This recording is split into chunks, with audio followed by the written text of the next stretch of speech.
Dina, I feel completely exhausted. My daughter is 3 years old, and honestly, I feel like I've lost control. Every morning is a battle. She doesn't want to get dressed. She refuses to brush her teeth. She takes forever to leave the house. She runs around during meals. She doesn't want to go to preschool. Sometimes she won't even cooperate with her teachers. All day long, I find myself saying, "Hurry up! Come on! Go brush your teeth! Get back to the table!" But it's like she doesn't hear a word I say. The more I push, the less she cooperates. Sometimes it feels like the entire family revolves around her moods. Why is this happening? You're definitely not alone. In fact, many parents feel exactly the same way. But here's something important. Most parents think they're exhausted because their child is difficult. Often, that's not the real reason. What's truly exhausting is feeling like you've lost your role as the leader of the family. Without realizing it, many families slowly slip into a pattern where the child's emotions begin setting the pace for everyone else. The child decides when to get dressed, when to eat, when to leave, when things happen. Meanwhile, the adults spend their day reminding, negotiating, chasing, repeating, and eventually losing patience. Over time, parenting starts to feel less like guiding a child and more like managing daily crises. That sounds exactly like us. But I'm constantly reminding her and explaining things. Why doesn't any of it seem to work? Because young children don't learn primarily through reminders. They learn through structure. At 3 years old, your daughter's executive function skills are still developing.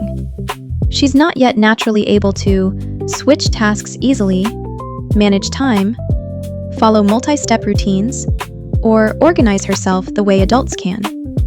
In fact, many adults struggle with those skills too. So when she moves slowly or gets distracted, she's usually not trying to be difficult. She's often struggling to get started. The challenge is that when parents become anxious, they tend to increase pressure. We say, "Hurry up! I already told you. Why aren't you listening?" The more pressure a child feels, the harder it becomes for their brain to stay organized. What children need most isn't more pressure. They need more clarity. So what should I do instead? Because mornings feel like a war zone. Let's talk about leadership. And leadership is very different from control. Many people think being the leader means being strict, loud, or constantly correcting. But real leadership is much simpler. Leadership means the parent stays calm, the expectations stay clear, and the family rhythm stays predictable. Children aren't afraid of rules. What actually makes children feel anxious is inconsistency.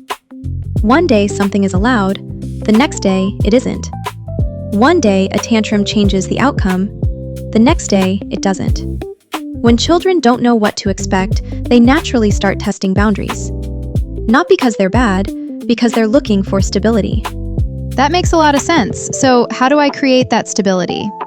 The first step is building systems instead of reacting to problems. Many families spend their day solving problems in real time, but strong families create routines ahead of time. For example, instead of arguing every morning about getting ready, create a simple, predictable routine. Wake up, bathroom, brush teeth, get dressed, breakfast, shoes on, out the door. Same order, every day. Children thrive on predictability. When they know what's coming next, they feel safer. And when they feel safer, cooperation becomes much easier. So routines matter more than reminders.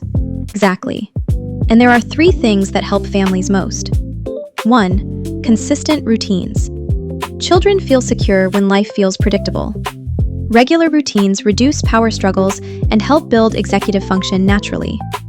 2. Consistent language. Many parents change their message every day. One day they're patient. The next day they're frustrated. The next day they're negotiating. Children end up confused about the actual expectation. Simple, repeatable phrases work much better. For example, toys go away when we're done playing. Food stays at the table. I'll wait until you're ready. The more consistent the message, the easier it is for children to internalize it. 3. Consistent boundaries. This is often the hardest part, because parents feel guilty. We don't like seeing our children upset, but children don't feel secure because they have unlimited freedom. They feel secure because the world around them is stable. Clear boundaries create emotional safety. So the goal isn't to make children obey. Exactly. The goal isn't obedience. The goal is helping children develop the skills they'll need for life. When your child brushes her teeth, the real goal isn't clean teeth. It's building routines, responsibility, follow-through. When your child sits through a meal, the goal isn't simply finishing food. It's building focus, patience, self-control. When your child transitions smoothly out the door, the goal isn't speed. It's developing flexibility, time awareness, and independence. Every daily moment is an opportunity to build a life skill. I'd like to leave parents with this. Parenting becomes much easier when we stop chasing behavior and start building skills. The goal isn't to control children. The goal is to create an environment where children can develop self-control. When routines are stable, children feel safer. When boundaries are clear, children feel calmer. When parents stay steady, children learn stability. And when families focus on building strong foundations, many behavior problems begin to improve naturally. That's the heart of the Core Seed approach. Build the foundation first. The skills will follow. Thank you for joining me for today's episode of Dina Parent Talk. Core Seed, raising capable children from the inside out. I'm Dina.